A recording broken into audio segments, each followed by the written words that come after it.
ఏంటి గణేష్ ఈ సంవత్సరం ఎలా చేసావు? నీ బర్త్డేని గ్రాండ్ గా చేద్దాం అనుకున్నాను. ఏడ్చేర్లే, మీ సెలబ్రేషన్స్ నాకు తెలియవేటి. చందా పేరు చెప్పి దందా చేస్తారు. ఓ నా దండిన డబ్బుల్ని ఏదైనా మంచి పని కోసం ఉపయోగిస్తారా అంటే అది లేదు.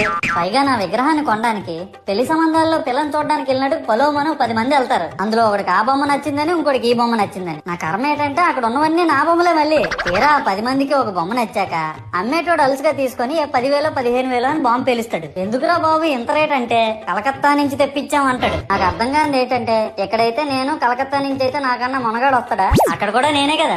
ఇలా నన్ను బజార్లో పెట్టి బేరం ఆడి నా మొహానికి ముసుగేసి వ్యాన్ ఎక్కిస్తారు. ఆ వ్యాన్ డ్రైవర్ గాడు నేనున్నానని కూడా చూడకుండా ఏదో ఆలోచించుకుంటూ డ్రైవ్ చేస్తా గతకల్లో గబ్బి గుబ్బి మని తీసేసి నా కాల్లో చెయ్యి ఎరగొట్టేస్తాడు. ఈ విషయం చందాలు ఇచ్చిన చిన్నోళ్ళకి తెలిస్తే మళ్ళీ ఇరిగిపోయిన బొమ్మ పెట్టకూడదని ఏ బొమ్మ రాసి కవర్ చేసేస్తాడు. సరేలే, జరిగిందేదో జరిగింది, నా భక్తులే కదా, కూల్ బ్రో అని చిల్లయ్యే లోపు నన్ను పందిర్లో పెట్టి ముసుగు తీసి నాకన్నా పొడుగుండే సౌండ్ బాక్సులు 2 నా చెవులు పక్కన పెట్టి డీజే గణేష్ బ్రో అని చెప్పి నా పాటలను కూని చేస్తారు. సరేలే పిల్లలు కదా, ఇప్పుడు కాకపోతే ఎప్పుడు ఎంజాయ్ చేస్తారు, కాసేపట్లో పూజ స్టార్ట్ చేస్తారని వెయిట్ చేస్తా ఉంటే ఆ 5 రూపాయల వ్రతకల్పన బుక్ చూస్తే ఎక్కడ లేని కోపం వస్తుంది. ఏరా నాకు అర్థం కాదు, ఎన్ని సంవత్సరాల నుంచి నా పూజలు చేస్తున్నారు, ఒక్కడికి నా కథ గుర్తుండదేట్రా యాదవ్ వల్ల.